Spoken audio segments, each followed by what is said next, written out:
Morning. It's Saturday, January the 4th, 2025. I'm in my shop, relaxing, catching up on some of the wanna-dos to organize my shop. I'll turn it around and show you. I got some bolt bins, which my grandkids are going to come over and organize all of them by thread size and length.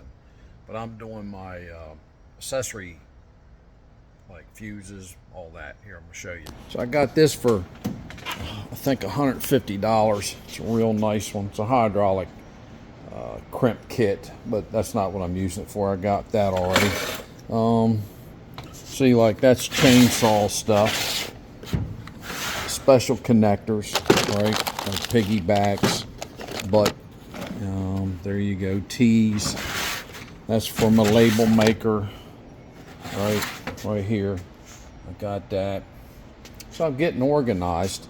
Like right here's all nothing but switches, right? Rocker switches, generator, momentary. Watch, see, you hit it like that, and it goes back by itself. It's called a momentary. All right, so you have other ones that are permanent, like you just flip it and it stays. It don't rock back.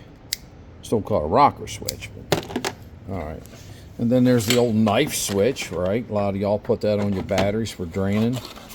And then here's some other. Oh, there's your wire nuts. All right, that's what I needed. See, I told you I'm finding stuff and organized. Here's bus bars. There's the famous one off the generator, right? I had a generator. The guy didn't want to fix it. I tore it all apart and took good parts off of it. That's bus bars, positive, negative, right? All the way up to 300 amps. And then there's the terminal boards, right? You take this one, feed a smaller wire to that, right? There you go. And you put jumpers in, which are these, or you make your own. Okay, like that. See, you make a jumper. Saw blades. That's so when you come to the school or the repair shop here, right? We're getting there, right? We're getting there.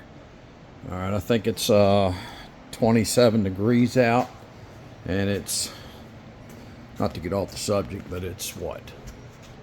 68 in here on this side, what I call the north side of the garage. I got them big old pole barn doors, remember? I put in the sweepers, right? That stops that air, 99% of the air from blowing in. Come on, it's barn door, right? It's 15-foot ceilings. There's my wood furnace going, right? And now over here, how much is it? 68 degrees. I got a warning system. This goes to my phone. I've showed you that. That's 663 degrees right now. It'll go off at 620 when it gets too low, and 850 when it's high. All right, so let's see. Woo, let's see. Woo, it's hot over here. Watch it when I get a blow back here. Let me see what happens. Ready? Oh, is that nice or what? All right, let me put you on pause. So we're back, right? So I got firewood. Haven't bought no firewood this year. I got a bunch of trees that are falling down around me. Chainsaws cut them up, but I might end up buying 2 cords. It takes about 4 to 5 cords to heat this 52 by 40 foot garage, right? There's my office. And getting organized, right? And I got air conditioning now. I think I already told you that. I'm getting ready. This is a 1,500 square foot. I'm probably going to put another one over here. I don't want to put it there because that's where I drive my RVs by. All right, so what can I tell you? We're getting organized. So you come here, everything's labeled. I'll tell you, hey, go get the box, electrical, flare it, propane, see? SAE wrenches, standard wrenches you want to call them, right? And we got it all. Right here, I'm going to fix this one. Right, these are about $400, a 1,000 watt Xantrex. And I've already got to fix this. That's one of them mounts right there, right? It was a fuse that blew. Right, y'all, breaker 120 and all that good stuff. So back to this, see, relays, relay and 12 volt breakers. That's the big one. Those are relays. Those are not solenoids. A relay takes smaller amps to control a larger amp. That's why the terminals are bigger. A solenoid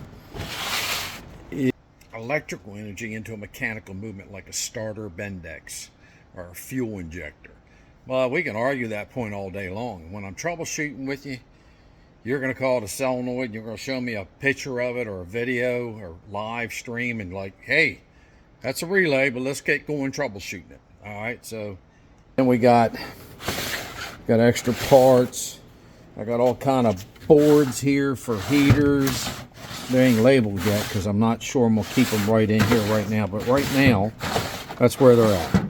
Okay, plus I got some other bins. So I got 15 more left that I haven't used. And I think I showed you this before. Grandkids are going to come over. I'm going to fill them all with nuts and bolts. Right, and then these come off right here. All right, that comes off so they can organize them by their threads. And these actually come off right there. So one of them can do standard, one of them can do metric. I got an adopted granddaughter. She's good. She's a cool girl. She hangs out with my granddaughter, so they're almost like stepsisters. God bless them. My daughter stepped in like a mom to her, so her mom is not doing good in life, and it's okay. That's what we do. Going down to the RV garage. I'm slowly improving it. And yes, I do work out. This poor vacuum cleaner here is about had it, but I'll get one eventually. And guess who's got to put away Christmas stuff? Up there. There you go. There's always something to do here at Rvdiagnostics Garage. Thank you very much. My YouTube is almost 8,000 people. I need 5 more members to subscribe. It's free. Once again, Happy New Year's. And what's the motto? Test, not guess. That's right.